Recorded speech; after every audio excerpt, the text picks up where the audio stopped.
boy, do we have a treat. I was just thinking this the other day as I was looking into the clouds and thinking about the conversation that I had with Matthew Douglas Pinard. He's got a series out, and this is volume 3 that we're talking about. It's called The New Wine, The Veil Rent. Think about what I just said about looking into the clouds. Imagine if you looked into the clouds and you swore you saw an angel and you actually had a photograph of it. Very, very cool. And this book is so fascinating. Matthew, thanks so much for joining us. Thank you, Kate, very much. So you heard my setup. Let's make sure we give the payoff to everybody listening about the clouds and what you photographed and what you saw and what led you on this journey. Yeah, absolutely. So the journey kicked off for me. I was raised Catholic, as I know you are too, and I left the day after Christmas Day to go pray with a friend's mother who had very, very severe MS and cancer, and went through a Chicago toll booth and just felt this kind of charge of electricity shoot right through my car. The sun was out when it shouldn't be in Michigan in December, and I looked up and I took a photo. I didn't know really what I had until we got to the church to pray with this woman who was very ill, and I said, oh my God, that's a woman in a veil. And I could feel the spiritual energy come from the sun right through this woman and her image. And so I started doing a lot of research, what is going on here? I've never seen anything like this in my life.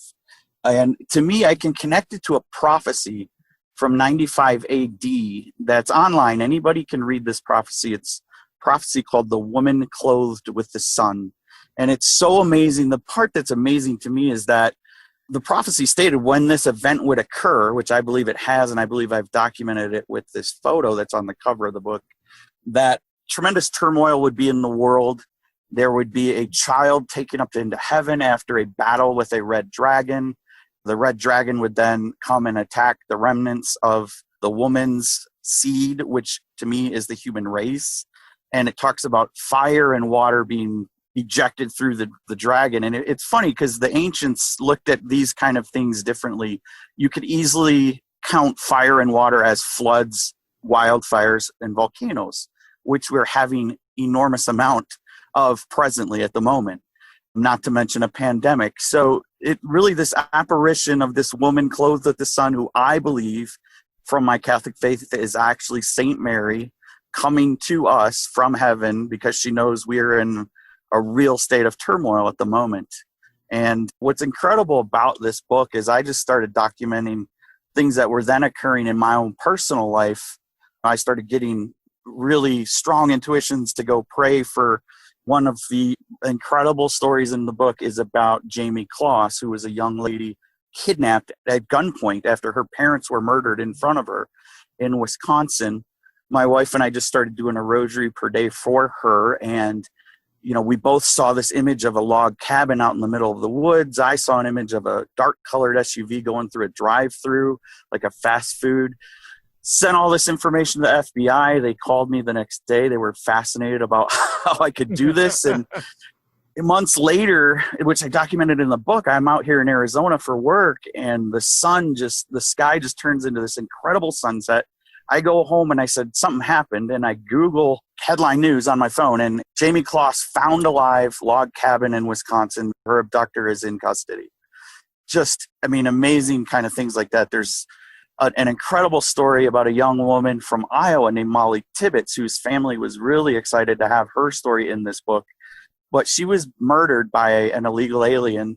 They caught him, and you got to see the photo in this book of the very minute I was writing the paragraph about her life and adding her into this book. And in my book writing software program, this incredible photo occurred in the skies of what to me looks like an angel on fire flying through the sky. Wow. And it happened just the exact moment I was writing the part about her. There's another story in this book about a missing teen in central Arizona who I met with the family, and I told them I had this gift and how can I help? And the grandma was very appreciative. She said, his mother was being treated because she believed he was dead, and they lost all hope of him returning. And basically I said, I'm getting this word mallard, like a mallard duck is going to be a real key. I don't know what it means yet, grandma calls me 4 days later and she says, "You're not going to believe this, but they found Riley 4 miles from Mallard Drive in Prescott, Arizona." And it's just, to me, what occurred is, this apparition of St. Mary, some kind of gift within myself that I know others have this. I'm positive of it. There's a lot of shows out there right now about paranormal and spiritual communication. But this book in particular, you're going to see actual photos of angels in the skies, demons in the skies. I believe I've captured 2 photos of the fallen angel, Lucifer, because he is a part of this prophecy, meaning that he would be the red dragon that is in battle with our Blessed Mother. And if you look at what's going on presently in the world, I think that this is very indicative of the spiritual battle that is occurring worldwide. We are in a tremendous confrontation with China right now in the South China Seas over waters and territories, and that could easily lead to a 3rd World War, which is terrifying. As you know, we have weapons now that could wipe all life off of the planet. So that's really the crux of this book. That's how it came about. I can tell you, too, there's going to be a book 4 and a book 5. So it's continuing. It's ongoing. And anybody that reads this book, I think, could really see actual angels in the sky that might give them pause or give them some kind of intuition to maybe go pray for somebody or walk into a church even, anything like that. I know our mother said in 1917 when she appeared to farm children in Spain to do a rosary per day for world peace. And I don't think that message could have any more profound impact as it really needs to have at this moment too, 100 years later. Yeah. I'm so glad that you brought that up and Bam Bam told us those stories that just give me chills to think about. One of the things that you talk about angels, you talk about the Archangel Michael and what his role is in the world and what you think his role is today. What is that? Yeah, so Michael is considered the taxi arch.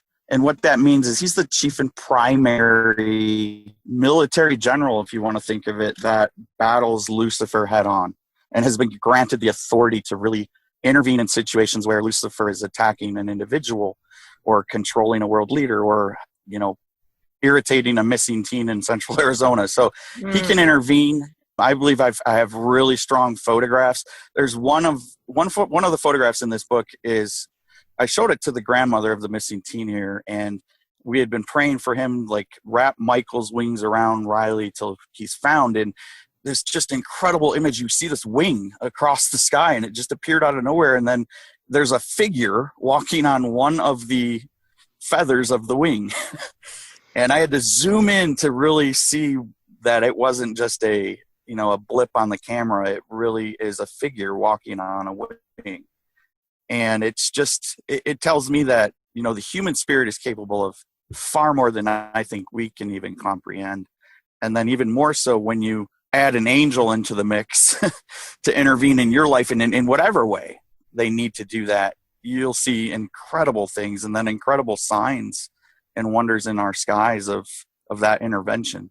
Yeah. Did you ever think, look, you're a former U.S. Army JAG legal specialist. You're super educated, a couple of degrees, one in psychology from the University of Michigan. You got a master's degree in one of my favorites, military history from Louisiana State University.